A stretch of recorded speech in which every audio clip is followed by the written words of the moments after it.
Bonjour à tous et à toutes, ici c'est Farida Bimben-Aborima. Aujourd'hui, je fais cette vidéo debout. Mon médecin qui recommande que je travaille debout quelques heures par jour, donc j'essaye de m'y mettre. Alors aujourd'hui, je voudrais parler de la question de la mobilité sociale. La mobilité sociale, c'est quoi? C'est notre habileté à mouvoir d'une classe économique donnée vers une classe économique supérieure ou inférieure à celle dans laquelle nous sommes nés et dans laquelle nous avons grandi.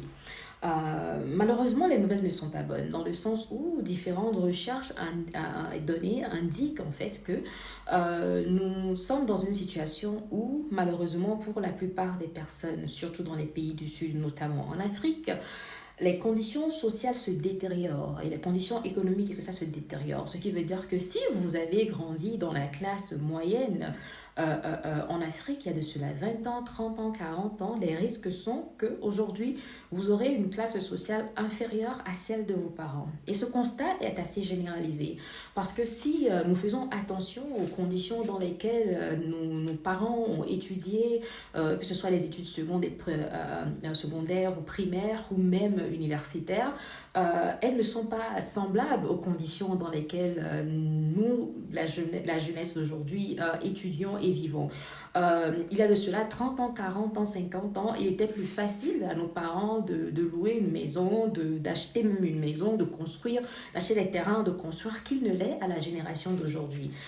Les conditions se sont totalement dégradées dans le sens où il n'y a absolument eu aucun effort de la part de nos États pour assurer une continuité de la protection sociale de nos populations. Et ceci est dû à une chose très simple. Pour la plupart de nos pays, c'est dû à la politique d'austérité qui nous a été imposée suite à l'incapacité de nos États de rembourser les dettes qu'ils ont octroyées auprès des institutions internationales, auprès des bailleurs de fonds soi-disant internationaux.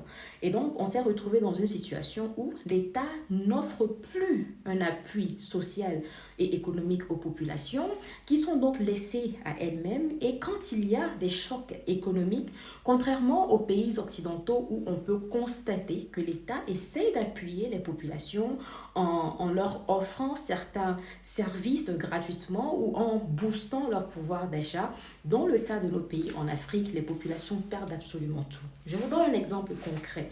Quand la pandémie du coronavirus a eu lieu en 2020-2021, le gouvernement américain, à plusieurs reprises, a distribué de l'argent à ses citoyens pour s'assurer que ceux-ci continuent par avoir un pouvoir d'achat parce qu'ils ont réalisé que les conditions sociales de ces citoyens-là se dégradaient. En plus, ils ont passé un certain nombre de lois, à savoir des lois interdisant aux propriétaires des maisons, aux bailleurs de pourchasser ou bien de chasser les locataires qui sont incapables de payer leur loyer, des lois qui ont suspendu les obligations financières des personnes qui doivent de l'argent, que ce soit pour des prêts scolaires ou bien autres prêts financiers. Ils ont offert des sommes colossales aux entreprises pour continuer par payer les salaires même de certains employés tout en sachant que leurs revenus avaient diminué pour éviter qu'on ne chasse les travailleurs en masse pour protéger les emplois. Ils ont également supprimé certaines conditions prérequises pour pouvoir accéder en fait aux assistances financières de chômage également. Tout ceci, pourquoi? Parce qu'ils ne veulent pas que leur population tombe dans la pauvreté. Et plus loin même, ils sont allés jusqu'à offrir aux parents des pensions alimentaires mensuelles pour les enfants, pour s'assurer que les enfants puissent manger à leur faim, malgré le fait qu'ils n'allaient plus à l'école durant cette période de Covid. Mais de l'autre côté, quand vous regardez les pays africains, Les conditions sociales se sont totalement dégradées. Les entreprises, les petites et moyennes entreprises, une grande partie ont fait faillite, ont totalement fermé leurs portes, surtout ceux qui travaillent dans le secteur touristique ou bien l'hôtellerie et des choses comme ça. Les gens ont perdu leur boulot, les gens ont perdu leur source de revenus. Certains enfants ont eu à faire des années blanches dans certains pays. Des gens ont vu leur situation sanitaire se dégrader. Il n'y a pas eu de coussin social pour appuyer et accompagner les populations dans ces situations pour prévenir que celles-ci ne retombent dans la pauvreté. Et donc, la mobilité sociale, ça permet de mesurer comment les conditions de vie des populations s'améliorent ou se dégradent. Et pourquoi est-ce que je veux parler de la mobilité sociale? C'est parce que très souvent, quand on parle de la souffrance des Africains, on a des solutions qui, en réalité, ne sont pas de véritables solutions, mais sont ce qu'on appellerait en anglais placebo treatment. Le placebo treatment, c'est quand on donne un traitement à quelqu'un pour lui donner l'impression qu'on le soigne. Ce sont des traitements fictifs qui psychologiquement donnent l'impression à la personne qu'elle est soignée, mais quand en réalité on sait que ce n'est pas un véritable traitement. Par exemple, si vous avez un mal de tête et puis on vous donne, je sais pas, de l'eau avec une pilule qui ne fait rien du tout, mais parce que vous êtes convaincu que vous prenez un médicament, vous avez l'impression que votre état s'améliore, car psychologiquement, dans votre tête, vous pensez que vous êtes en train de recevoir un soin. Donc, c'est pareil pour les solutions qu'on dit apporter à nos États, à nos populations, qui ne sont en réalité que des traitements placebo, qui ne nous permettent pas d'avancer.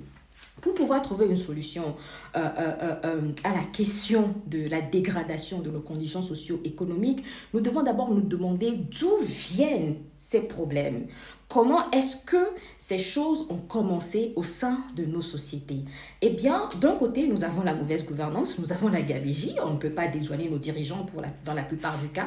Nous avons la corruption, bien entendu, parce que nous vivons maintenant dans une société où les emplois et les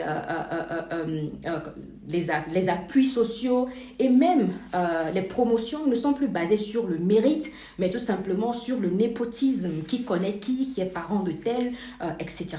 Secondo, nous avons également le fait que nos États sont dirigés par des personnes qui veulent marquer des points à court terme. Et qu'est-ce que je veux dire par là?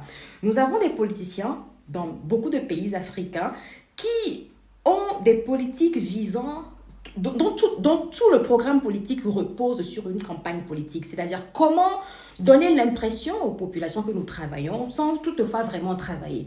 Alors ceux-ci accourent vers les bailleurs de fonds pour faire rentrer des ressources, pour faire rentrer des fonds qui malheureusement sont dirigés vers la construction d'infrastructures qui n'impactent pas directement nos conditions sociales et qui n'améliorent pas le type d'emploi que nous avons sur le continent. Parce qu'en Afrique, on souffre aussi bien du chômage que du sous-emploi. Le sous-emploi, c'est quoi? C'est quand, par exemple, tu as un master et que tu occupes un poste de quelqu'un qui a le BEPC, c'est-à-dire que tu travailles dans un secteur où le diplôme requis n'est que le BEPC. Donc, nous sommes également sous-employés et parce que nous sommes sous-employés, nous sommes sous-payés. Et donc, cela génère donc une situation où, malgré le fait que les gens investissent dans leur éducation, il n'y a pas de retour sur cet investissement.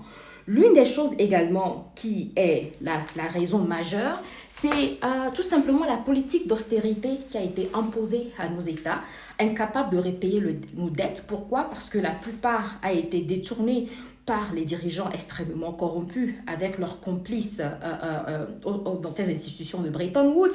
Et de l'autre côté, parce que nous n'avons absolument aucun système de redevabilité qui nous permet de demander des comptes à nos dirigeants et de pouvoir les tenir responsables de leurs actes, en fait. Donc, quand on fait rentrer de l'argent et que finalement l'État doit plus, les citoyens doivent payer plus d'impôts, que les régulations pour protéger les populations et offrir une sécurité sociale ont totalement été détruites, On se retrouve donc à une situation où nos conditions sociales se dégradent et donc on a une mobilité sociale complètement décroissante. Alors, c'est ce dont je voulais parler avec vous aujourd'hui parce que je pense que ce sujet nécessite une véritable réflexion de la part de la communauté africaine et des militants africains qui luttent pour l'amélioration des conditions de vie des citoyens sur ce continent. Je vous remercie, Farida Nabourima.